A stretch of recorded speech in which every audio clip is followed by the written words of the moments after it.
Boldwood presents Winter Magic on Railway Lane.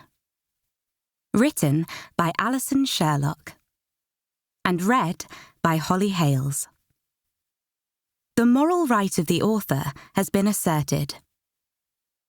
This performance is owned by Boldwood.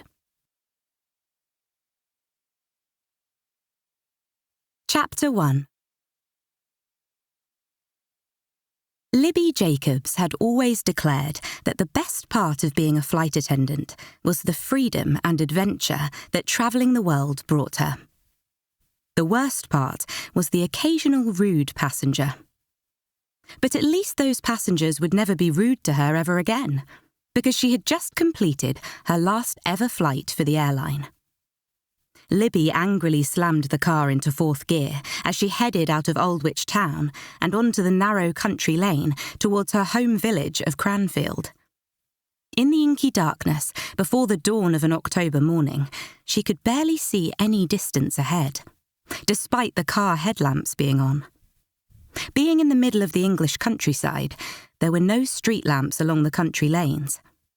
Luckily, she knew this journey like the back of her hand. She had lived in Cranfield all her life and knew every corner and crossing on the 10-mile journey ahead. Which was a good thing, because she was barely concentrating on the road at all. Such was her despair. She groaned once more and shook her head, mainly at her lack of self-control. 10 years in the job, and she still couldn't control the rebel that she had been throughout her teenage years. It wasn't her fault that the budget airline she had worked for had decided to branch out into long-haul travel. Nor was it her fault that the company's expansion had been a complete and utter disaster. However, it was her fault that she had already received 2 written warnings for being rude to difficult customers in the first-class section of the cabin that she had looked after. That meant that when the airline had announced the previous day that they were stopping the long-haul route with immediate effect, as well as a wave of redundancies, Libby was first in line to be out of a job. The panic on the loss of her job was huge. Her monthly wages really helped to keep paying the bills on the little cottage on Railway Lane where she lived with her dad. But despite that, a tiny part of her was actually glad to be finally stopping the exhausting cycle of jet lag and disturbed sleeping patterns. The fact was that she was tired. Tired of spending so long away from home in order to support her dad. Tired of enduring a job which she no longer enjoyed. Tired of the overnight stopovers in bland hotels, which were barely distinguishable from one city to the next. Desperate to be back in Cranfield instead. This craving to go home would have astounded the much younger Libby, who had yearned for nothing else but to escape and run far away from her home village. Growing up, she had had a turbulent relationship with her father. Philip Jacobs had been the headmaster of the local infant school and liked everything regimented and in order, both at work and at home. He had never hurt her, and Libby knew that her father loved her, even though they never said such things to each other. However, Libby had inherited both her mother's pale blonde hair as well as her nature.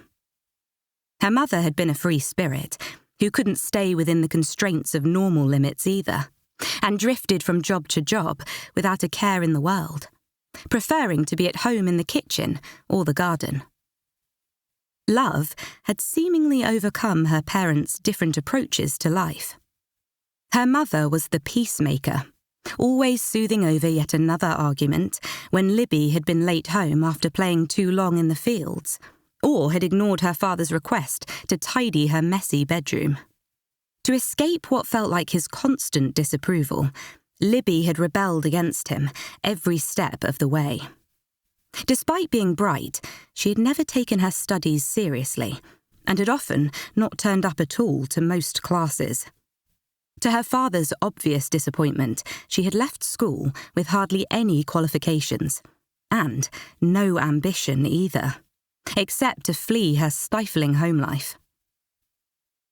After a few years of trying out every job she could find in the area, the discovery that she could escape to the skies as a flight attendant had been too much of a lure to resist, and Libby had signed up for training.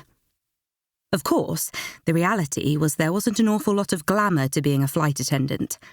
The hours were long and hard, with the majority of time spent on her feet, especially when covering the long-haul flights in the past couple of years.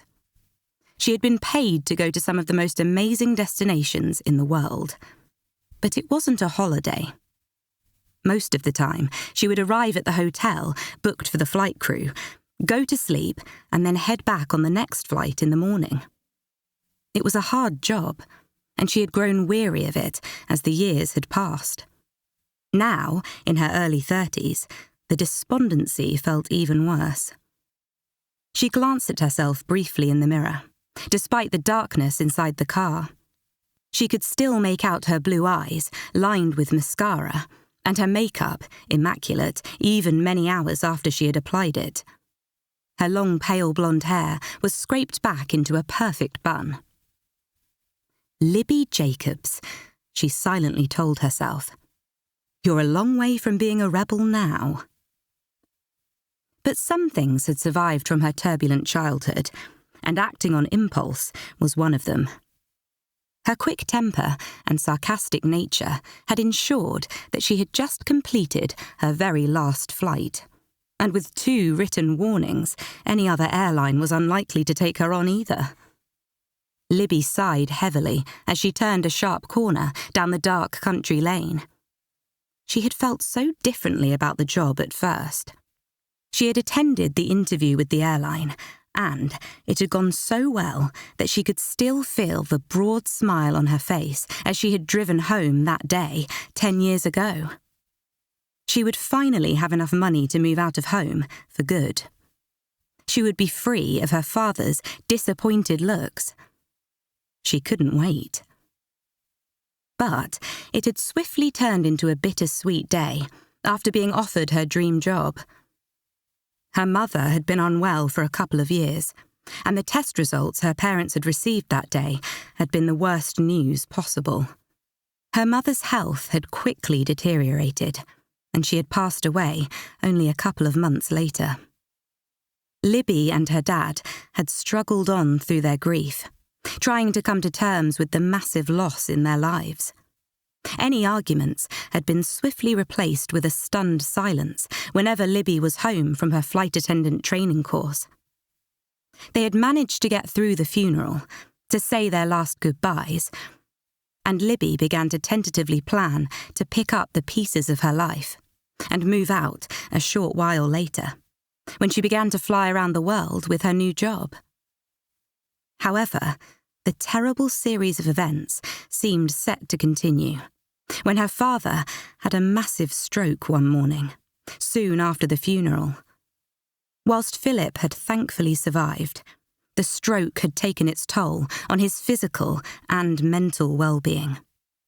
He had to give up work, as he had lost some use in his right arm and right leg.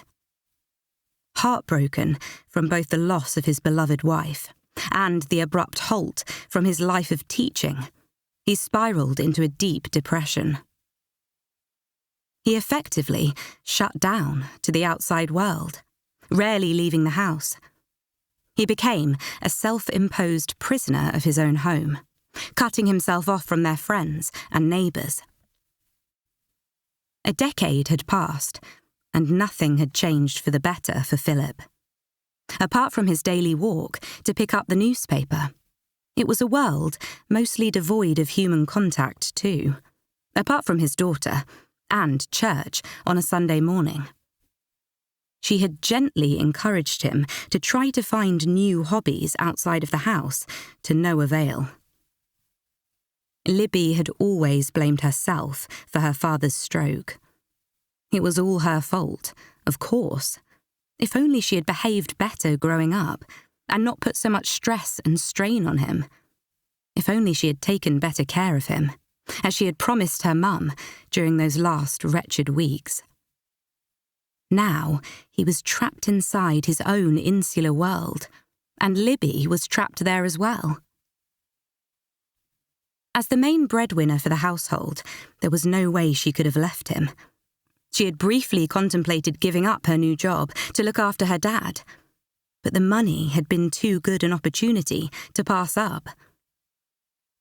But whilst Philip had recovered enough to be able to take care of himself, she felt too guilty to move out, and so, 10 years later, she was still there, at the age of 31. But without a job to support them both, what on earth was she going to do now? Her friends all thought that she had this amazing life, dating pilots and travelling the world. But the truth was that most of the time she was away, she was lonely. Really lonely. Perhaps now she could find a job closer to home and be with the people she loved more often. For a brief moment, she wondered about whether losing her job might just give her the push to turn her hobby into something more permanent. Growing up, her favourite time of the week was when she and her mum had made different flavours of chocolate truffles in their tiny kitchen at home. The smell of cocoa still invoked the warmth and love that her mother had given her. After her mother had passed away, Libby had stopped making chocolate for a long time. Then, on a stopover in Switzerland a couple of years ago, on a whim, she had booked herself in for a chocolate-making course. From there, her curiosity had grown into a full-blown obsession. She didn't want to upset her dad, as it had been his wife's favourite hobby. So when he was at church on a Sunday morning, for one morning of the week, she would make all sorts of chocolates and truffles. For those couple of hours, she would forget about all of her worries and just focus on the fabulous flavours that she could concoct. However, she always ensured that everything was cleared away by the time her dad returned, and no trace of what had occurred for him to suspect. Only the alluring, sweet aroma of cocoa hung in the air afterwards.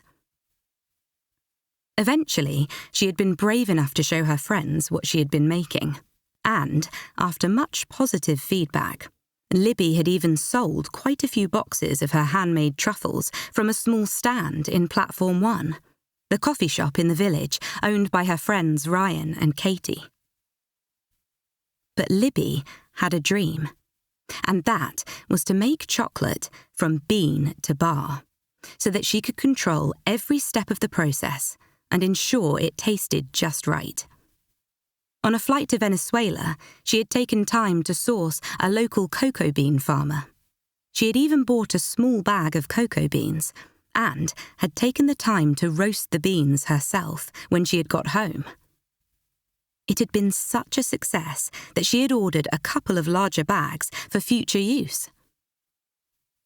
The trouble was that the kitchen in the tiny cottage in Railway Lane was minuscule, and there was no way that she could up production to any degree without her dad finding out. She had even changed the name on the packets that she sold in Platform 1, on the off chance that he happened to come across them. She couldn't upset him any more. He had already been through so much.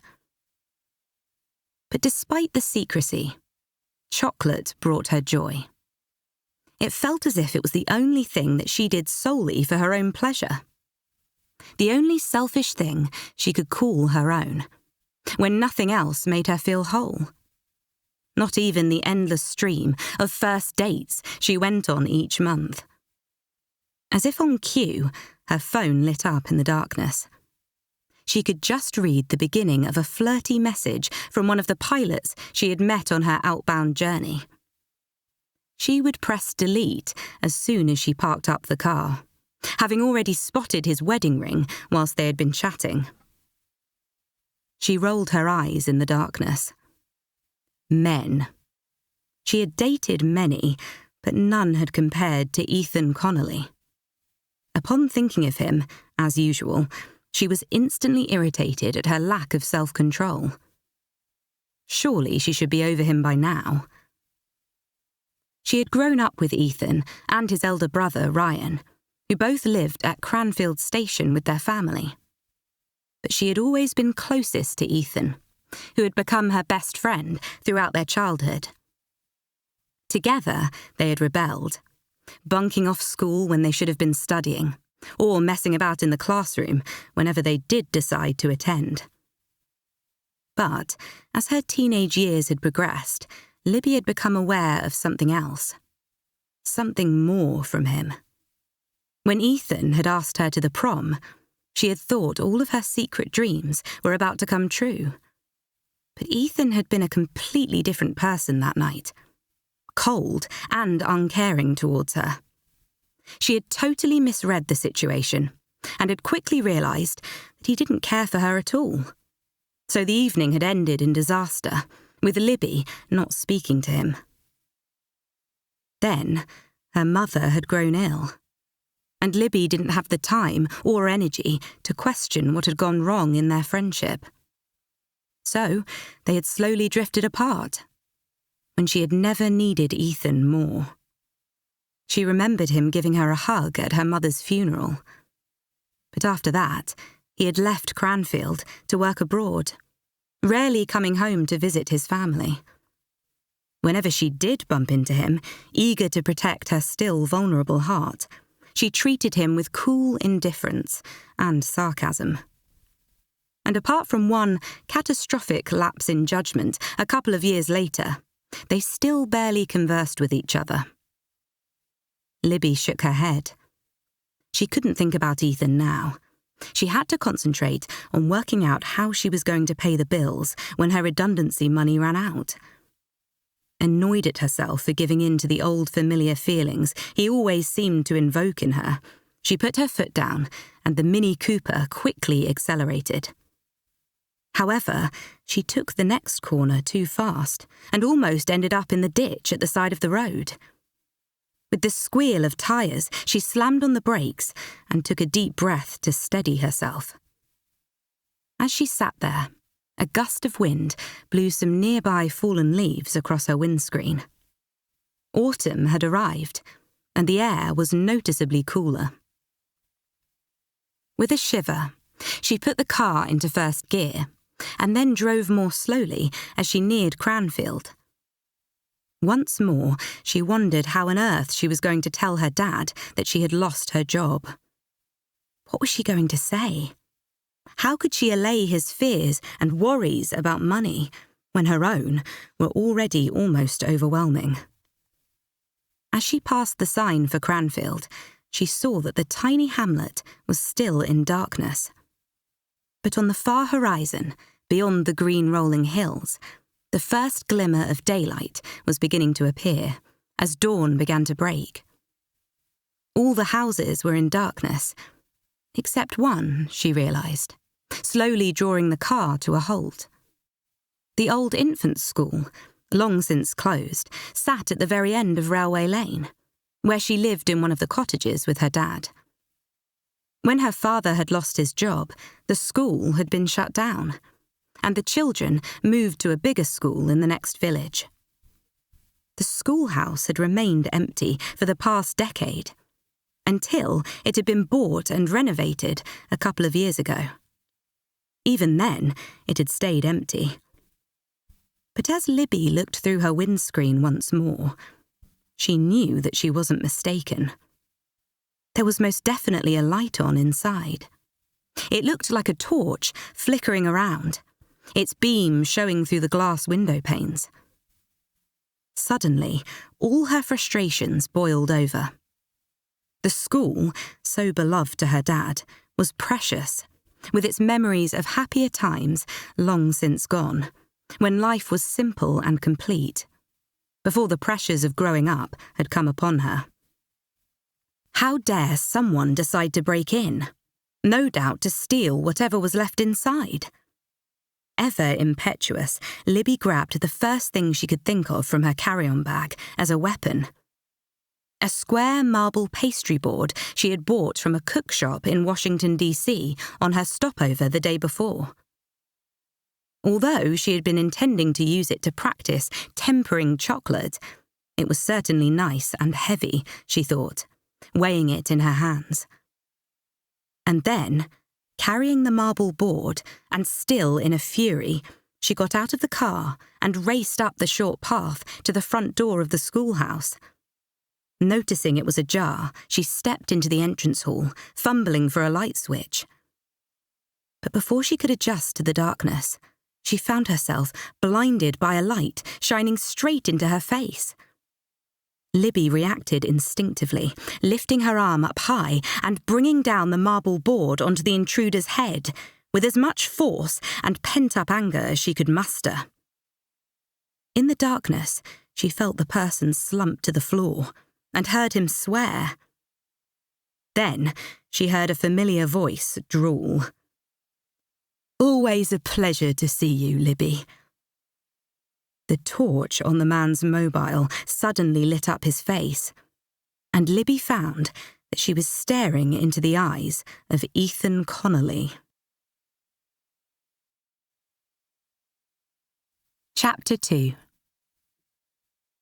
Ethan Connolly rubbed the sore spot on the top of his head and squinted up at Libby in the semi-darkness from his prone position on the floor. "I know you hate me, Libby," he said, wincing as his fingers touched the tender skin. "But could you refrain from actual physical violence in the future?" As he slowly stood back up again, he drew his phone back up to light up Libby, who was still scowling at him. Libby was not normally a person to apologise, even when she was in the wrong, and it looked like she wasn't going to start now. "What are you doing in here?" she snapped at him instead. "Why are you creeping around the old schoolhouse in the middle of the night?" "What I do in the privacy of my own home is entirely my business," he replied, feeling around on the top of his head once more. Luckily, he could find no bump, nor, as he brought his fingers out in front of him, could he see any blood. "Your home?" repeated Libby in a shocked tone. "As of 2 days ago," he told her.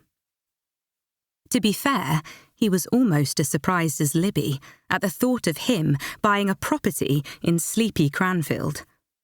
It had been his home village since he was born. But he had no love for it. Not anymore.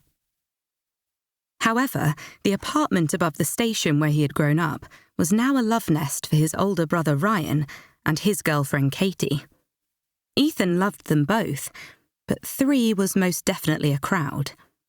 And, with no spare bedrooms in the nearby cottage on Railway Lane where their dad and grandad lived, Ethan wanted his own accommodation when he came to visit.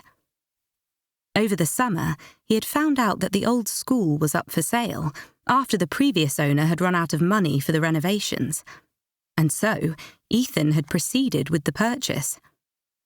He had kept this quiet from his family, in case the purchase didn't go through. He didn't want to get their hopes up, nor their expectations that he would be living in Cranfield full-time, because that was never ever going to happen, as far as he was concerned. The school, thankfully, turned out to be in a relatively decent state. The previous owner had fitted a high-quality kitchen and bathroom, as well as new oak floors. The only immediate problems had been the need for a new front door, as the existing one wouldn't shut properly, and the electrics, which had shorted out on him half an hour ago, when he had got up, unable to sleep. He had switched on the torch on his phone whilst he had repaired the fuse, when he had suddenly heard movement nearby. Fearing a break-in, before he had time to react, he had been whacked on the head, and, rather than finding a thief, he had come across Libby instead. "So, are you carrying some sort of roof slate around with you now?" asked Ethan, as he felt around for the overhead light switch to find out if his repair of the fuse had been successful. hoping to diversify into the building trade, or just trying out a new form of self-defence? He finally found the switch and flicked it on. After the initial bright glare blinded him temporarily, his eyes quickly adjusted to the overhead light. Still standing in front of him was Libby, in her glamorous flight attendant's uniform. That amazing long pale blonde hair was scraped back into a bun, although some silvery strands had escaped. She was just as beautiful as ever, even after presumably yet another long-haul flight. "It was the first thing I could grab," said Libby, looking downcast. "It's a pastry slab. I only bought it yesterday." His eyes automatically moved down to look at what was lying broken on the floor, before he once more rubbed the top of his head, which was still throbbing. So that was what she had hit him with. "Well, it certainly packs a punch," said Ethan, still wincing. "What were you doing, barging in here like that?" "I told you I thought you were a burglar." "What on earth would I be stealing?" he said, gesturing around with his arm. Apart from a couple of suitcases that he had brought with him the previous afternoon, and the camp bed that he had set up, the place was completely empty. Certainly nothing to induce him to think of it as home yet. Would he ever think of it like that? Probably not. After the sale of his flat in Hong Kong, buying the school was an investment, and it was highly likely that he would sell it on before too long. After all, he had never wanted to stay around in his home village, since the age of 16. A few yards away, the railway station in Cranfield had been the actual family home, since his older brother Ryan had been born 34 years ago. But it had been in the Connolly family for many decades before then. His great-grandfather, his grandad, and his dad all had the railways in their blood, and had loved working on the trains, and at the station. His grandad Eddie had been the station master, before passing on the rented apartment and the job to his son Bob. Growing up in a close-knit community such as Cranfield, the brothers had enjoyed the freedom of the countryside and the excitement of the station, bustling with people from nearby villages using the short train line into the town of Aldwych, 10 miles away. But then the small branch line had been closed, along with many others around the country, due to government cuts. Their dad had reeled from the shock, and had found himself lost without his beloved trains to look after. Cranfield, the village, had also closed down, without the station in use. However, things were finally beginning to turn around in the village's favour. After years of neglect, the previous winter, Chef Ryan, with the help of newly arrived Katie, had turned the old station into a successful coffee shop by day and Italian restaurant by evening, as well as providing takeaway pizzas to local customers. The station had begun to be filled with people once more. Meanwhile, Ryan and Katie had made a happy home for themselves upstairs in the family apartment.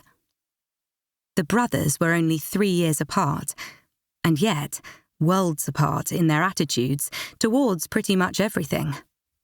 Ethan deliberately didn't like to treat anything seriously, whereas Ryan had a more steady, methodical approach. They were even different in looks. Ethan had blonde hair and was blue-eyed, like his mum, whereas Ryan was dark-haired after their dad. There was only one way in which the brothers were alike, and that had been both of their inclinations to run away, as far as they could, instead of watching the collapse of their parents' marriage year by year. Ethan had known it was coming, and yet his dad had been blissfully unaware that his wife's sniping and nagging was a consequence of her deep unhappiness in their marriage. Ethan had always presumed that their mum must have loved their dad once, but any affection for him seemed to fade year on year. But that wasn't the worst of it. The worst part was her affairs, which Ethan had become aware of in his early teens. Then, one wretched summer day, when he was 16, Ryan had been driving them into Aldwych so Ethan could pick up a rented tuxedo for the prom. However, on the way, they had seen a couple obviously making love in one of the many fields that surrounded the village, and had realised, to their horror, that it was their mother and the local vet. Having had a few years to get used to the betrayal, Ethan had only felt a dull ache, as opposed to the deep shock that Ryan had displayed. "I don't believe it," Ryan had spluttered, obviously trying not to cry.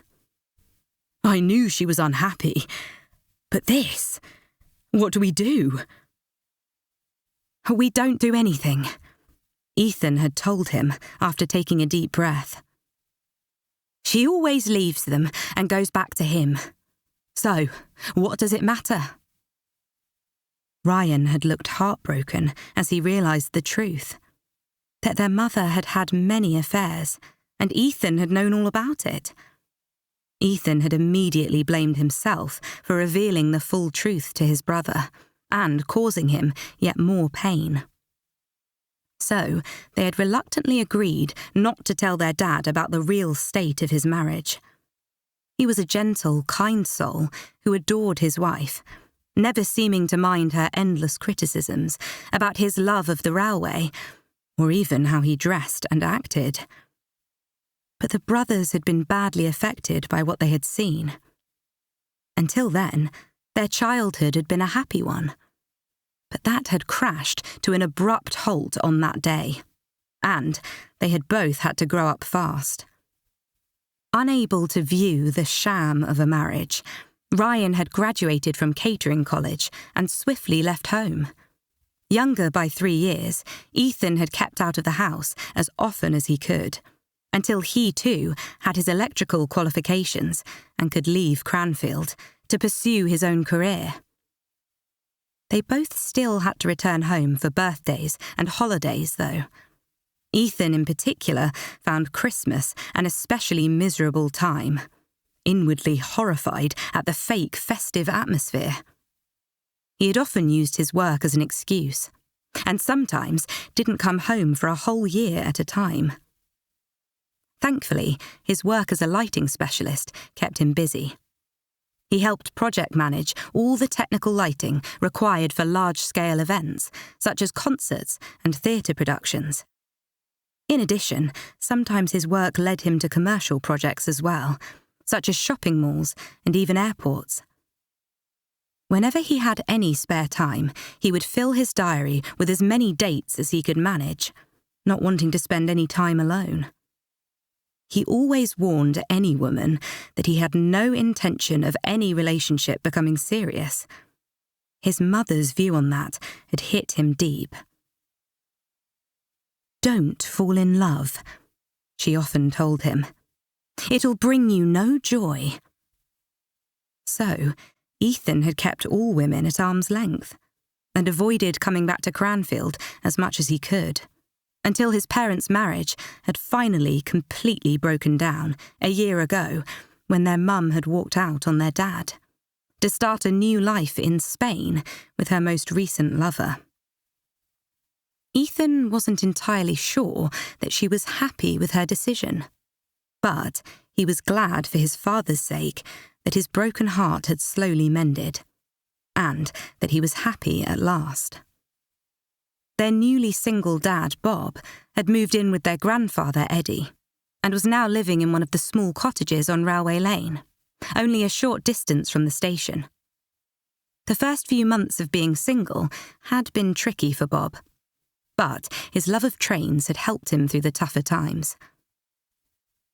Ryan at least seemed to have finally made his peace with the past, and, after moving back home to support his dad after the breakup, was now happily settled in Cranfield with Katie, who he adored. However, Ethan still struggled with his role in keeping the secret of his mum's affairs. But he had tried to come home more often in the past year. Ethan looked at the empty room once more, before concentrating back on Libby, who was still frowning at him. "So what?" asked Libby.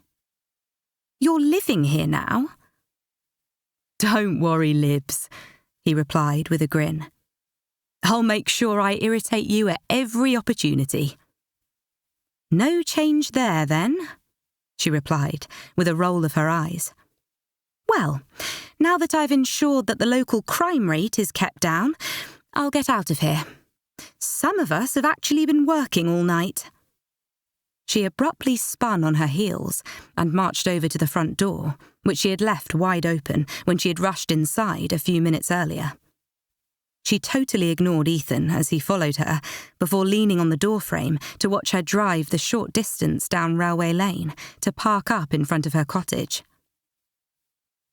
When she got out of her car, he gave her a wave. He knew she had seen him as she turned her head away, deliberately ignoring him, and walked up the front path out of view. Ethan stood there for a moment, smiling to himself at his favourite, cherished memories, which were always those with Libby. In the early days, they had been close. As thick as thieves, his grandad had often said. He enjoyed the company of all his friends in the village, as well as his family, but his relationship with Libby was different. Special, maybe. Unique, definitely. She had rebelled against her father for most of her childhood. Wild-spirited Libby had broken the mould, and Ethan had always been drawn to her for as long as he could remember. Ethan was the only one who understood why she acted that way. He was always rebelling too, taking rule-breaking to the max, trying not to think about his mother's affairs.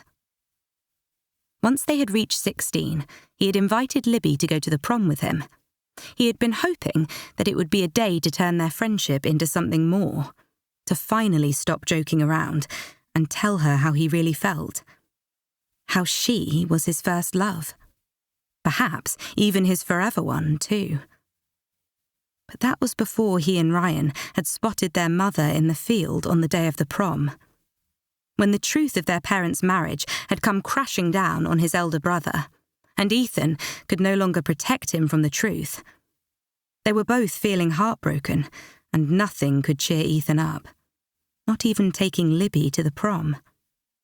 In the end, Ethan had got drunk and called his brother to take him home, abandoning Libby at the prom.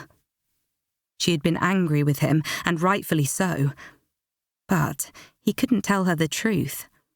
No one was to know, according to the pact he had made with Ryan. His close friendship with Libby had abruptly halted at that moment. She obviously hated him. He'd ruined her prom, and she could never forgive him. In truth, he couldn't even forgive himself. But no woman had ever compared to her. Despite the many years of dating, looking for an alternative to the bluest eyes that he knew, as well as that gorgeous long blonde hair. So pale, it was almost silver. His mother had told him true love didn't exist. And seeing his parents' marriage at close quarters, he knew she was right, despite his friends in Cranfield and even his brother proving him wrong over the last year or so by falling in love. There had only been one time when he had felt that love was real. One night when he had unexpectedly bumped into Libby in Las Vegas and been true to himself and the deep feelings he held for her. She was the only one to have ever got close enough to him to reveal his heart. But it had been too close for the both of them, as it turned out. It had been a night to forget as far as Libby was concerned. But despite nearly 8 years passing since, why couldn't he do the same? So he joked and wound her up whenever he came back to Cranfield, all the while trying to ignore the Libby-shaped hole in his heart. He glanced once more up Railway Lane, but she had long since disappeared from view. So he turned around and closed the front door behind him. Chapter 3. "So that was your last flight?" came the shocked chorus from around the table. Libby gave her best friends, Harriet, Flora and Katy, a grimace as she sank down into the chair in Platform 1, still in her flight attendant's uniform. After quietly dumping her flight bag in the hallway so as to not wake up her dad, she had texted her friends a short while ago that it was an emergency, and Katy had opened up the coffee shop early just for them. "Yup," Libby told them. "Those of us being made redundant received the email just before we boarded the flight. Can you believe? I am 100% out of a job as of right now." She tried and failed to smile. "But hey, on the plus side, no more jet lag. So that's something." Katy pushed a large mug of coffee towards her. "Here," she said. "Drink this. It's our new special, pumpkin spice latte." Katy and her boyfriend Ryan had opened Platform 1 in the old railway station to great success the previous winter. It was a cosy mix of old railway memorabilia, wood panelling, and leather benches. Libby thanked Katy for the drink and took a grateful sip. It was delicious and brought a much-needed warmth to her insides. She hugged the mug close to her chest. "I don't understand," said Harriet, as she unhooked the lead for her golden retriever Paddington to settle down underneath the table. "You've been with them for how long now? 2 years?" 3, Libby told her. "So I'll get a whole 3 weeks extra pay for my efforts." "But surely there are other flight attendants that have less experience than you?" asked Flora, frowning. "You've been doing the job for 10 years. "Corporate business doesn't always work like that, unfortunately," Katy told her, shaking her head. Katy knew all about the cutthroat business world, as she had been a high-flying executive before being made redundant a year ago. Thankfully, it had worked out the best for Katy, who had fallen in love with both Cranfield and Chef Ryan Connolly. She had also been warmly welcomed by Libby, Harriet and Flora, all of whom had been childhood friends, into their close-knit group. "Can't you appeal?" asked Harriet, still looking upset. "What about your union? They might be able to get your job back for you."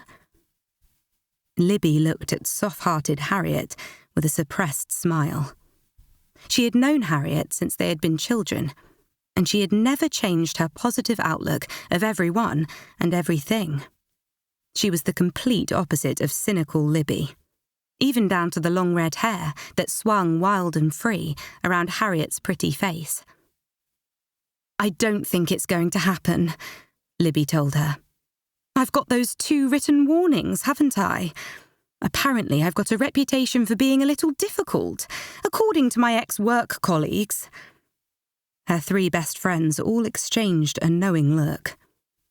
Yeah, said Libby, sitting back in her chair with a heavy sigh. "Me and my big mouth."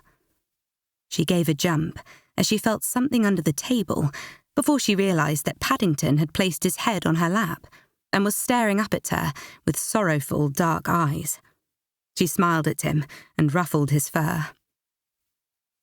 "You just speak your mind," said Flora, reaching out to give her hand a squeeze. "That's all." "Exactly," said Katy, with a firm nod of her head. "Nothing wrong with that." "You're always honest, and that's refreshing," added Harriet.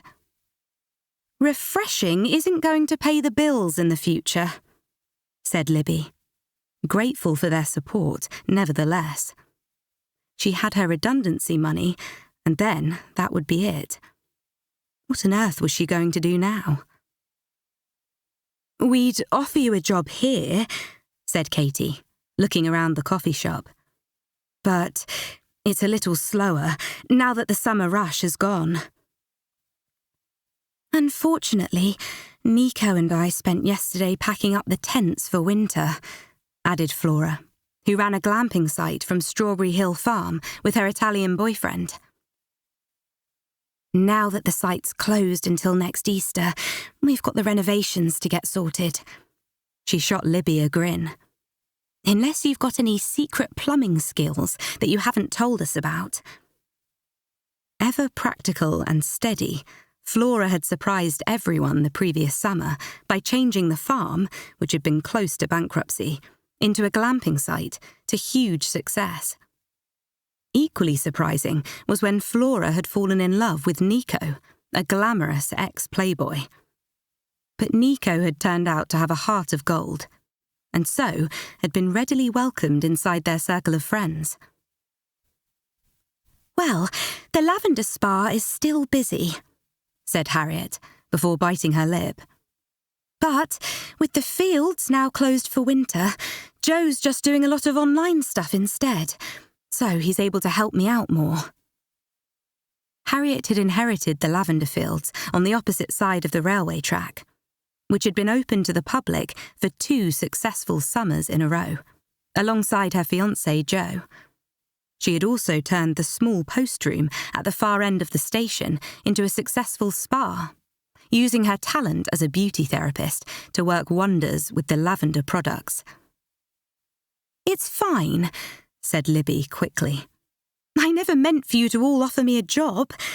Just keep the coffee and gin coming and I'll be okay." "That's one bit of good news then," said Harriet with a soft smile. "It's gin night tomorrow night." It had long been a weekly tradition where the 4 of them got together to discuss life and everything else over gin cocktails. Lately, though, their busy schedules had got in the way, and they had missed the last couple of weeks. Libby was the only single one now in the foursome, and sometimes felt a little apart from her friends, who were happy and loved up. They often professed how much they envied the perceived glamour of her job, travelling the world and staying in amazing places. But the irony was that she envied them and their happy, steady lives here in Cranfield. "How about my place for a change of venue?" said Katy. "And, before you object, Libby, it's an Ethan-free zone now. You won't believe it. Ethan has bought the old school at the end of the lane, so he won't stay with us anymore." Libby kept quiet, having mistaken him for a burglar only an hour ago. "Seriously?" said Flora in amazement. "Wow, he bunked off so often from school, I'd have thought it would be the last place for him to call home." "As I remember, he used to bunk off with Libby," said Harriet with a grin. "He was a bad influence on me in those days," remarked Libby in a prim tone. "Oh yeah," said Flora, raising her eyebrows. "What's your excuse these days?" Libby stuck her tongue out in reply, to prove how much more mature she was now. Then, upon seeing Ethan walk through the coffee shop towards the kitchen, where his brother Ryan was working, she carried on sticking her tongue out at him instead. As usual, he merely gave her one of his winning smiles and carried on walking away. He was tall and good-looking, with ruffled blonde hair that appeared to be permanently messed up. Was it the hair that drove women crazy? Or his laid-back charm that contributed to the busy dating life that Ryan was always speaking about? Thankfully, she knew that Ethan's handsome looks no longer had any effect on her. At least, that's what she had to keep reminding herself. She turned back to look at Katy. "Well, now the upstairs apartment is most definitely an Ethan-free zone, then yes, I would love to come to your place tomorrow night," she said. "Excellent," said Katy, standing up. I need to get ready for opening time. I want to be all set before the great steam engine excitement this morning." Due to everything else that had happened overnight, Libby had completely forgotten all about the big event, until that moment. Bob and Eddie had been working on the abandoned steam engine in the train workshop for many years, and it was due to have its maiden run that morning. "Look," said Katy in a serious tone as she looked at Libby, giving her a squeeze of her shoulder. "We'll think of something to get you out of your financial hole." She brightened up. "And at least you've got time to make some more chocolate. Nearly all the boxes you gave me last week have sold out already. There's only one left." "They have?" Libby was pleased. She had never imagined that complete strangers would pay money for her own creations. Katy nodded thoughtfully. "I wonder," she said, tapping her chin. "What's going on in that busy brain of yours now?" asked Flora, raising her eyebrows. Katy had a tendency to have huge ideas, which turned out to be successful business plans, but also extremely hard work for everyone involved. "Just an idea," said Katy, before breaking into a smile. "But I won't share any details until I've got something concrete." "I suppose I'd better go and see Dad before all the train excitement begins," said Libby, the dread hitting her stomach as she thought about the conversation she would need to have with him. "It's all starting in an hour's time, apparently," said Harriet, her eyes lighting up. "I can't wait to see the train actually move after all this time. I wonder if we might be able to get a photograph next to it on our wedding day," she added with a misty smile. "Wouldn't that be amazing? Oh, and by the way, I'm going to bring all my bridal magazines with me tomorrow night." She and her fiancé Joe were getting married at the end of January, and most of their conversations had been all about the big day ever since Joe had proposed at the end of the summer. Libby groaned. "Can't we have a romance-free evening for once?" she asked. Harriet bit her lip, looking panicked. "I can't. We've only got just over 3 months to go. I know I said I didn't want a big do and all that, but even so, there's so much to think about, and nothing's been decided yet. I'm talking dresses, theme, hair and makeup." Katy held up her hand. "Stop spiralling," she said. "You know how organised I am. I love a good checklist. Just think of me as your free wedding planner. We'll get it sorted. Now, just breathe." "Thank you," replied Harriet, with a sigh of relief, giving her a hug. "Thank God I've got you 3 as my bridesmaids." Flora gave Libby a nudge with her elbow. "And we'll all help with the wedding stuff, won't we?" she said in a pointed tone. Libby hesitated. "You know I love you and Joe," Libby told Harriet. "I'm just not a romantic, that's all." She wasn't anti-relationships. After all, she had encouraged each of her friends to follow their hearts and was pleased with how happy they all were now. It just wasn't for her, that was all. "I think there's a little secret part of you that dreams of romance," said Harriet in a wistful voice. "Well, hand me a shovel so I can bury it in the back garden," replied Libby. Her friends all burst out laughing. "OK, we know you hate weddings," Harriet told her. "So, seeing as you'll never have one of your own, just help me plan mine, please." Libby felt a shiver down her spine. "Of course I will," she said, fixing on a wide smile before bending down to give Paddington a cuddle and hide the fake look on her face. "I can't wait to celebrate you getting married to Joe." That, at least, was the truth. But there was one secret that she never admitted to anyone, even her friends. She had been married once, a very long time ago, and it had been an utter disaster. On a drunken whim, 8 years ago in Las Vegas, there had been one reckless moment when she had given her heart, at last, and married Ethan Connolly.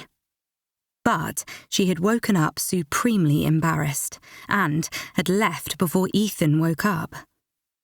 Her long-held dream of being loved by Ethan had merely been a drunken mistake. As far as she knew, without having signed any annulment, they were secretly married. But they had never discussed it since, nor had she told anyone. Perhaps, given how drunk they both were, there was a chance that Ethan didn't even remember getting married, and had dismissed it entirely from his mind. Their friendship was now beyond repair. Perhaps that was how it was meant to be, she had decided. No matter how much her heart ached for him, no matter how much she missed having him in her life. She glanced at him briefly as he chatted to his brother before abruptly turning away and walking out of the coffee shop, her high heels clicking on the wooden floorboards as she went. Chapter 4. Ethan had learnt 3 important things about women over his many years of dating. 1. Women do not actually want an honest answer to the question, how do I look? 2. Only women understand the need.